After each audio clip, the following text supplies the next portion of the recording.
Sahabat Kristus, salam jumpa kembali dalam kasih-Nya dalam renungan harian GKI Kuitang hari ini bersama saya Pendeta Linda Watiniman. Sahabat, hari ini kita akan merenungkan sabda Tuhan dari Injil Lukas pasal 6 mulai ayat 6 sampai ayat 11. Tapi di sini saya akan baca ayat 9 saja ya. Nanti sahabat membacanya dengan seksama di rumah pada ayat 6 sampai 11. Sahabat, mari kita bersama-sama terlebih dahulu berdoa minta pertolongan dan kuasa dari Roh Kudus. Mari kita berdoa. Ya Bapa, kami bersyukur karena Engkau memberi kami kekuatan terus-menerus dan bimbingan-Mu. Hari ini juga kami percaya sebagai cara Tuhan untuk menuntun kami. Inilah Tuhan, hati yang sudah terbuka, pikiran yang mau menyambut sabda Tuhan. Berbicaralah, kami sudah siap untuk menerimanya. Di dalam nama Putra-Mu Yesus Kristus kami berdoa. Amin. Sahabat, inilah Lukas pasal 6 ayat 9. Lalu Yesus berkata kepada mereka, "Aku bertanya kepada kamu, manakah yang diperbolehkan pada hari Sabat? Berbuat baik atau berbuat jahat? Menyelamatkan nyawa orang atau membinasakannya?" Demikianlah firman Tuhan. Berbahagialah tiap orang yang suka merenungkannya dan memelihara terus-menerus dalam kehidupannya. Sahabat Kristus, Bapak Ibu, para muda dan para anak. Ketika ada orang yang bersuka cita karena mengalami kelegaan, kita mestinya juga ikut ya bersuka cita. Kita membayangkan bahwa kita pun kemarin ada di tempat yang sama atau pada saat yang akan datang mungkin kita akan mengalaminya juga. Sehingga bisa mengalami sukacita yang dapat kita rasakan yang mungkin hampir sama. Namun, bagaimana jika ada yang menari karena kelegaan, namun sekitarnya sedang mengalami tekanan, kesusahan, dan perjuangan berat?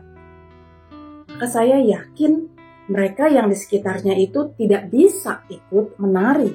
Bahkan tarian mereka itu menyesakkan dada jika tak membuat mereka semakin terpuruk. Sahabat Kristus, bayangkanlah, ketika para Farisi yang selama ini menekan bangsanya sendiri dengan penetapan persembahan yang sebenarnya itu adalah tanda pertobatan dan menerima pengampunan atau kurban yang saat itu jadi mirip pajak ya, yang peraturannya jadi harus begini, begitu dibuat oleh mereka, yang demikian sulit diikutin oleh para miskin dan juga lumpuh, karena orang lumpuh kan tangannya tak memiliki daya lagi untuk bekerja yang mendatangkan hasil yang berkelimpahan ya dalam cerita itu. Yang adalah dari golongan yang mestinya tidak mampu, yang selama ini hidup dalam keadaan atau kondisi pas-pasan atau malah kekurangan. Dan pada saat itu kita melihat para Farisi yang memperhatikan Tuhan Yesus untuk mempersalahkan Dia. Karena pastilah Tuhan Yesus akan menyembuhkan pada hari Sabat kepada orang lumpuh itu. Seolah Farisi itu sedang menari-nari dengan menggunakan hukum Taurat yang bukannya malah dipakai untuk membebaskan, tapi malah untuk membelenggu umat, terutama mereka atau para miskin dan lumpuh. Saya membayangkan para Farisi yang sedang memperhatikan Tuhan Yesus yang akan membuat kesalahan ada dalam kondisi yang begitu bersemangat memperhatikan Tuhan Yesus. Mata mereka mungkin terbuka lebar, melirik ke arah Tuhan, lalu ke arah teman-temannya, dan dengan licik dan bersiap-siap menuduh dan menyalahkan Tuhan. Tubuh para Farisi mungkin condong ke sana, bisik-bisik dengan penuh semangat, mungkin juga lemah lembut ya, karena takut terdengar, seolah-olah bagai nyanyian kasak-kusuk, seperti orang yang sedang menari. Namun tarian mereka fals. Tarian mereka fals dikuakkan dalam kisah Alkitab ini. Yang silakan saudara membaca ayat 6-11 tadi. Mereka bertujuan menjatuhkan dan menyingkirkan Tuhan Yesus karena tahu bahwa Tuhan Yesus yang penuh kasih itu pastilah akan menolong sang lumpuh itu. Tuhan Yesus mengetahuinya dan membongkar keburukan yang mereka lakukan selama ini dengan perkataan yang seolah mau mengatakan bahwa bukankah hari Sabat itu bertujuan untuk membuat umat menjadi suka berbuat baik, membebaskan, bukannya malah semena-mena atau berbuat jahat. Bahwa mestinya hari Sabat membuat umat menjadi suka membangun sesama, bukannya malah mencari-cari cara untuk menjatuhkannya atau membinasakannya.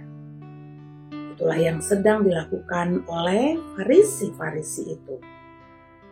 Farisi itu tak berusaha agar umat mendapatkan pengampunan, pembebasan dari dosa, agar mereka dapat dengan kepercayaan diri lalu menempuh dan mengisi hidup yang bermakna setelah pertobatan. Namun inilah yang dilakukan oleh Tuhan Yesus. Tuhan Yesus menunjukkan mukjizatnya yang dikuasai oleh kuasa kasih-Nya yang memulihkan, membebaskan, dan menyembuhkan orang yang lumpuh tangannya itu. Sahabat Kristus, Bapak Ibu, Saudara-saudara, para muda dan para anak. Kini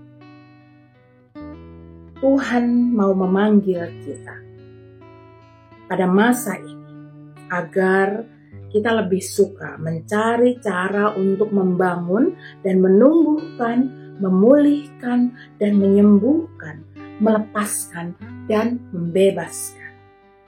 Sahabat, setiap kita pastilah telah diberi oleh Tuhan berbagai macam kemampuan, kekuatan dan talenta.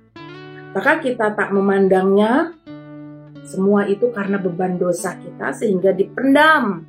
Semuanya itu untuk kepentingan diri sendiri.